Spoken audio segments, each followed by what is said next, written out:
बोला नीलम बोल। नमस्कार दोस्त, आप सब लोग कैसे हो?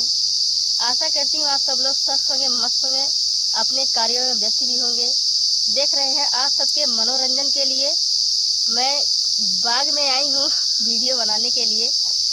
और बोलिए दीदी, कहाँ आई हो?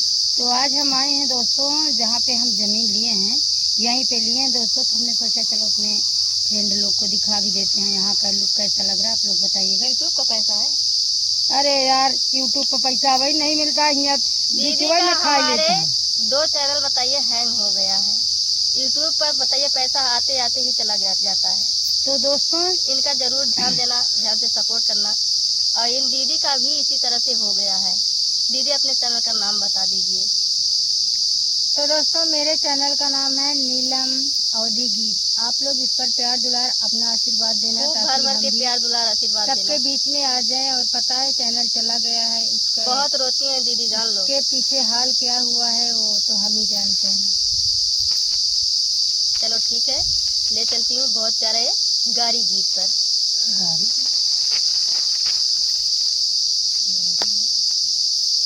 ये दोस्तों चुटकुल्ला गारी गीत है, बहुत ही धमाकेदार, एकदम स्टंटिंग फैंटिंग पेंटिंग सारा गीत। चला दोस्तों मुझे बहुत ज्यादा बोलना नहीं आता है, चमड़े की जीभ है, थोड़ा सा लड़बड़ा ही जाती है। तो सुनिए। आवाज सुनाई कल जुगवा के हाल, सासू जी के लाल, सासू जी के लाल। आवाज सुनाई कल जुगवा के हाल, सासू जी के लाल, सासू जी के लाल। आवाज सुनाई कल जुगवा के हाल, सासू जी के लाल, सासू जी के लाल। बराबर से करे तोहरी बहिनिया, बराबर से करे तोहरी बहिनिया, बराबर से करे तोहरी बहिनिया। अरे वो नहू का हेरी दे मोटका भतार, सासू जी के लाल, सासू जी के लाल। अरे वो नहू का हेरी दया मोटका भतार, सासू जी के लाल, सासू जी के लाल। अरे आवाज सुनाई कल जुगवा के हाल, सासू जी के लाल, सासू जी के लाल।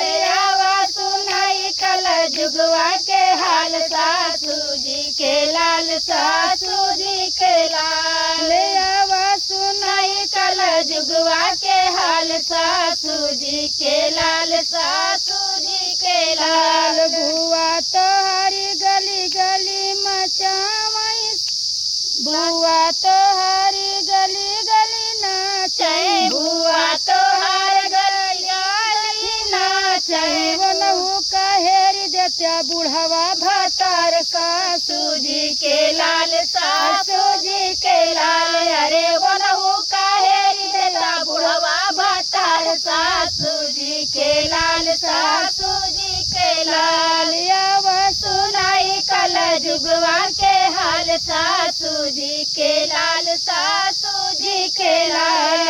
आवाज सुनाई कल जुगवा के हाल, सासू जी के लाल, सासू जी के हाल। चाची तो हरी है जैसे लगई पतुरिया, चाची तो हर जैसे लागे पातुरिया, चाची तो हर जैसे लागे पातुरिया। वो नहू का हेरा सतरंगी भतार, सासू जी के लाल, सासू जी के लाल। अरे वो नहू का हेरा सतरंगी भतार, सासू जी के लाल, सासू जी के लाल। अरे आवाज सुनाई कल जुगवा के हाल, सासू जी के लाल, सासू जी के लाल। अरे आवाज सुनाई कल जुगवा के हाल, सासू जी के लाल, सासू जी के लाल।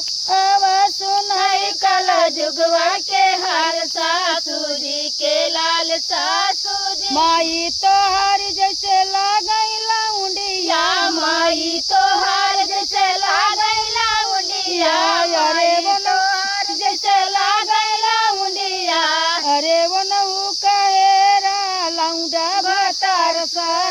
जी के लाल, सासू जी के लाल, अरे वो नहु काहे नया लौंडा भतार, सासू जी के लाल, सासू जी के लाल, अरे वनवा सुनाई कला जुगवा के हाल, सासू जी के लाल, सासू जी के लाल, अरे रावा सुनाई कला जुगवा के हाल, सासू जी के लाल, सासू जी के लाल, अरे रावा सुनाई कला जुगवा के हाल, सासू जी के लाल, सासू जी के लाल।